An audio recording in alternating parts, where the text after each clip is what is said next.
Welcome to my channel. Suraj Kumar Ghogha की ओर से आपका स्वागत है। आप सबको आज हिस्ट्री के बारे में कुछ जानकारी देना चाहते हैं तो हिस्ट्री के बारे में कुछ देखेंगे। आज हिस्ट्री चलते हैं। जगदेव सर का नोट्स है, नोट्स से ही पढ़ेंगे। नोट्स में क्या क्या दिया है उसके बारे में देखेंगे। तो आइए करते हैं स्टार्ट जगदेव सर का। हिस्ट्री शब्द क्या होता है? जिसका अतीत का अध्ययन किया जाता है। प्राचीन, अतीत, ये सब अध्ययन किया जाता है। जिसको अतीत का अध्ययन हिस्ट्री कहलाता है। इसका जनक कौन है? तो हेरोडोटस है। पुस्तक का नाम हिस्टोरिका पुस्तक है। किसमें लिखा है? तो हिस्टोरिका पुस्तक में लिखा गया है। हिस्ट्री को 3 भागों में बांटा गया। हिस्ट्री को कितने भागों में बांटा गया है?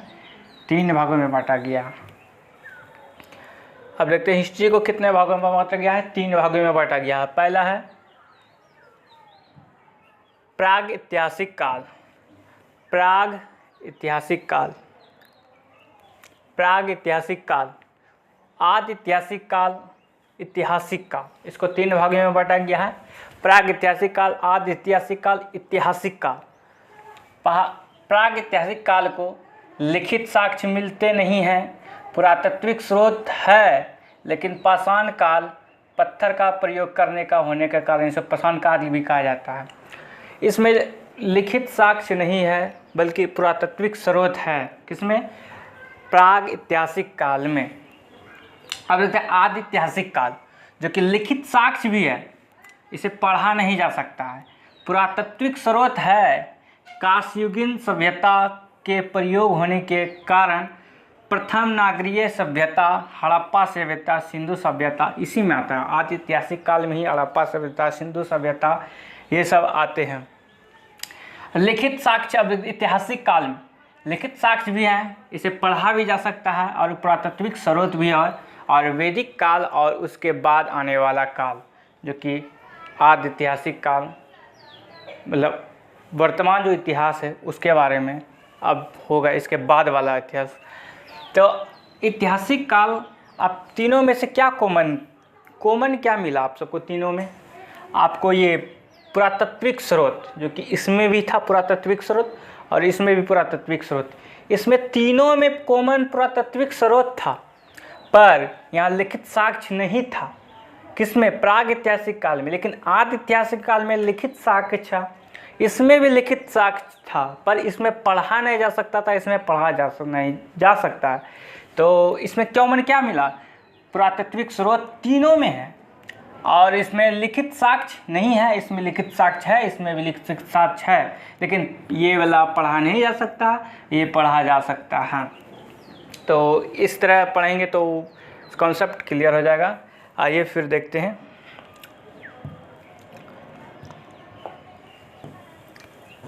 अब यह देखते हैं भारतीय पुरातात्विक सर्वेक्षण की स्थापना 1861 में हुआ था। भारतीय पुरातात्विक सर्वेक्षण कब हुआ है? तो 1861 को हुआ है।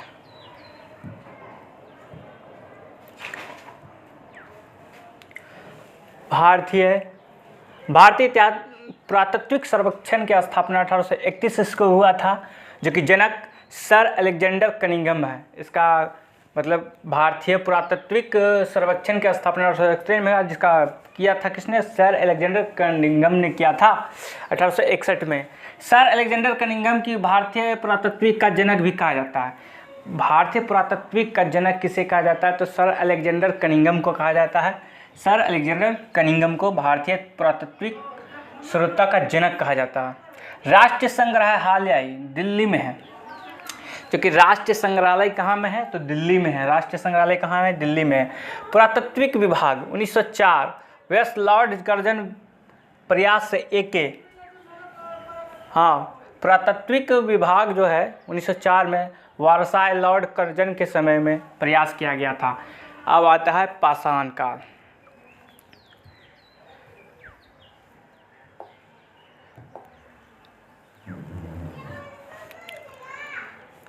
देखते हैं पाषाण काल।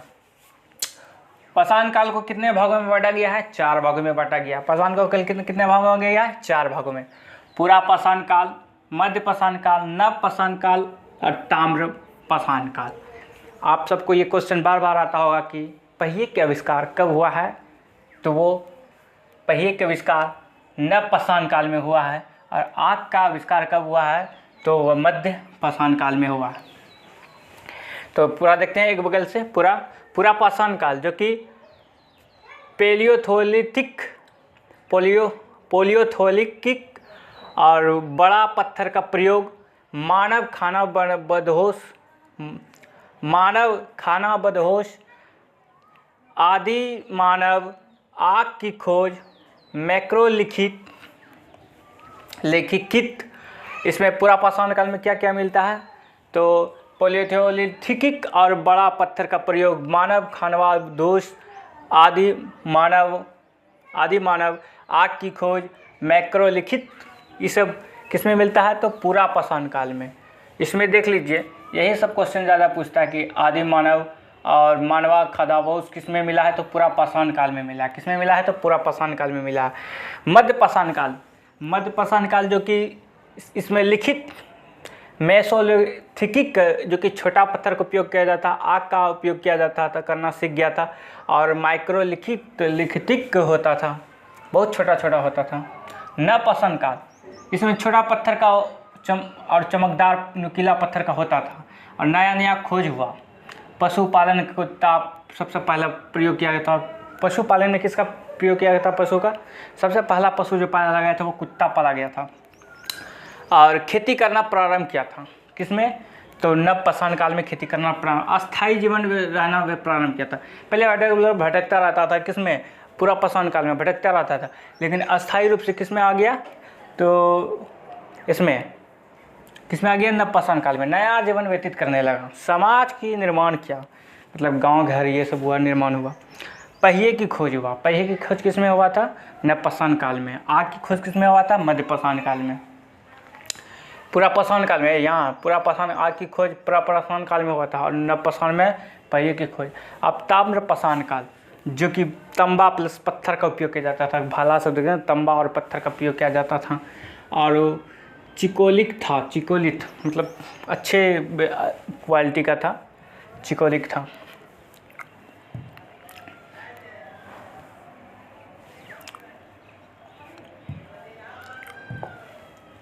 अब देखते हैं अगला क्या है। मानव द्वारा खोजा गया पहला धातु। मानव द्वारा पहला खोजा गया धातु कौन सा है, तो तांबा है। कौन सा है, तांबा है। मानव द्वारा पहला पालतू जानवर कौन सा है, तो कुत्ता है। सबसे पहला जानवर कौन सा पाला गया था, तो वो कुत्ता पाला गया था। मानव द्वारा प्रयोग किया जाने वाला पहला औजार, मानव द्वारा पहला किया जाने वाला पहला औजार क्या था, तो कुल्हाड़ी था, सोने की कुल्हाड़ी। ये सब पहला फसल जो कि जौ गेहूँ चावल, ये क्वेश्चन बार बार आता है कि चावल किस सबसे पहले कहाँ मिला था, चावल का साक्ष्य तो कहाँ मिला था, आप सब कमेंट करके बताएं।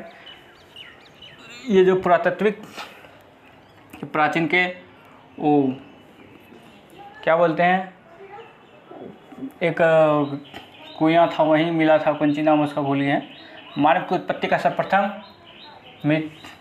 मिलियन BC ईसा अफ्रीका यानी मानव होमोसेपियंस जो कि 25,000 BC ईसा पूर्व में हुआ था। मानव की उत्पत्ति सर्वप्रथम 4.4 मिलियन ईसा पूर्व अफ्रीका में हुआ था। मानव की उत्पत्ति सर्वप्रथम कहाँ मिलता है, तो 4.4 मिलियन BC मतलब ईसा पूर्व जो कि अफ्रीका में मिलता है। हम ज्ञानी मानव जो कि होमोसेपियंस 25,000 वर्ष BC ईसा पूर्व में हुआ था। 25,000 वर्ष ईसा पूर्व में ज्ञानी मानव। और सजीव जो कि जीवाश्म वस्तु की आयु का जांच करने के लिए कार्बन डेटिंग विधि द्वारा किया जाता है। कोई भी वस्तु जिंदा है कि नहीं जिंदा है, सजीव जीवाश्म वस्तु के आयु की जांच करने के लिए कार्बन डेटिंग विधि से ज्ञात किया जाता है। निर्जीव चट्टानों पृथ्वी वस्तु की आयु का पता लगाने में यूरेनियम 235 का उपयोग किया जाता है, यूरेनियम डेटिंग विधि द्वारा। और भारत में पुरातत्व औजारों की खोज सर्वप्रथम 1863 में रॉबर्ट ब्रूस ने किया था।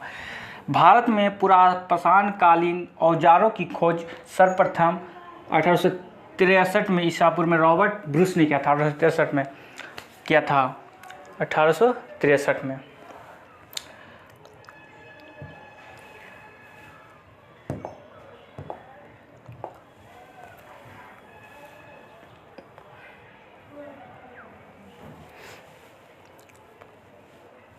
हाँ, देखते हैं। भारत में पुरापाषाण की औजारों की सर्वप्रथम खोज 1863 में रॉबर्ट ब्रूस ने किया था।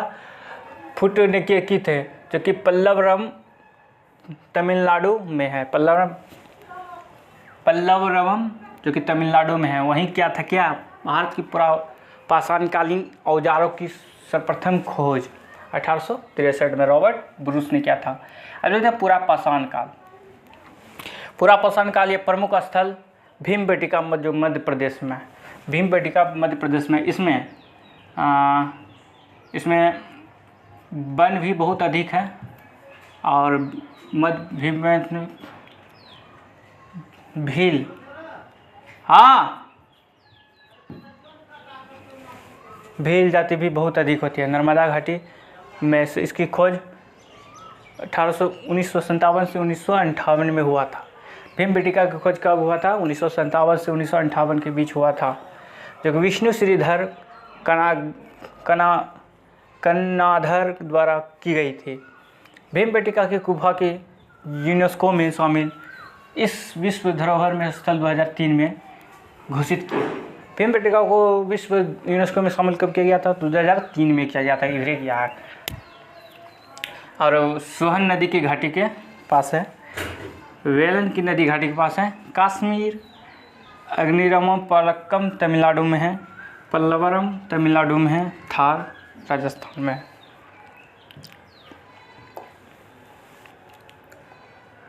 अब देखते हैं मध्यपाषाण काल। मध्यपाषाण काल प्रमुख स्थल आदमगढ़ जो कि मध्य प्रदेश में है, आदमगढ़, बागोर जो कि राजस्थान में है, बागोर जिला राजस्थान में है, मुंगेर जो कि बिहार में, आप भी सब जानते हैं बिहार का है, तो मुंगेर जिला बिहार में जो कि मेरे तरफ है, तुंगभद्रा नदी घाटी और बनाव नदी घाटी, सोन नदी।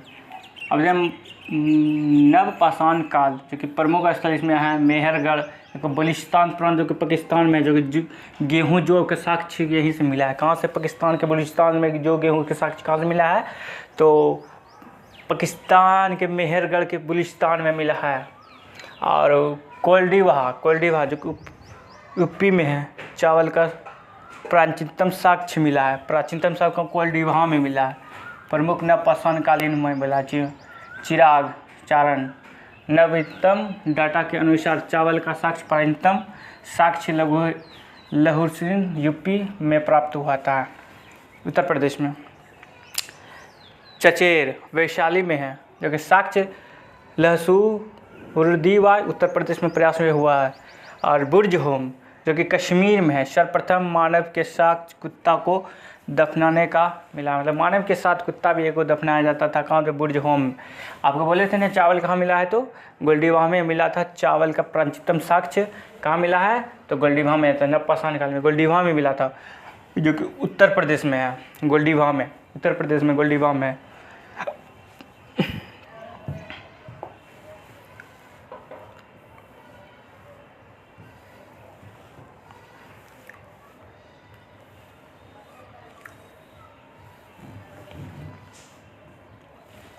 अब देखते हैं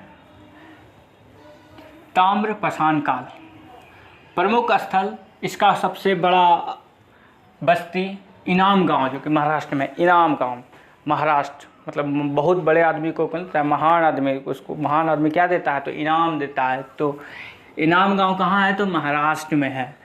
और सिंधु घाटी की सभ्यता देखते हैं। सिंधु घाटी सभ्यता या अन्य नाम हड़प्पा सभ्यता या कांस्ययुगीन सभ्यता या प्रथम नागरिक सभ्यता या शांति प्रिय सभ्यता भी कहा जाता है। हिंदू सभ्यता को क्या बोलता है? सिंधु सभ्यता, घाटी सभ्यता को किस किस नाम से जाना जाता है? तो हड़प्पा सभ्यता, कांस्ययुगीन सभ्यता, प्रथम नागरिक सभ्यता, शांति प्रिय सभ्यता भी नाम से जाना जाता है सिंधु घाटी सभ्यता को। सिंधु घाटी सभ्यता का आकार त्रिभुजाकार है।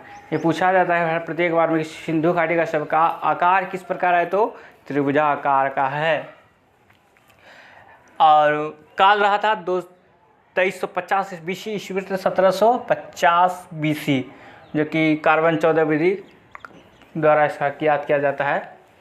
सर जॉन मार्शल के अनुसार 32,350 से BC में आ रहा था।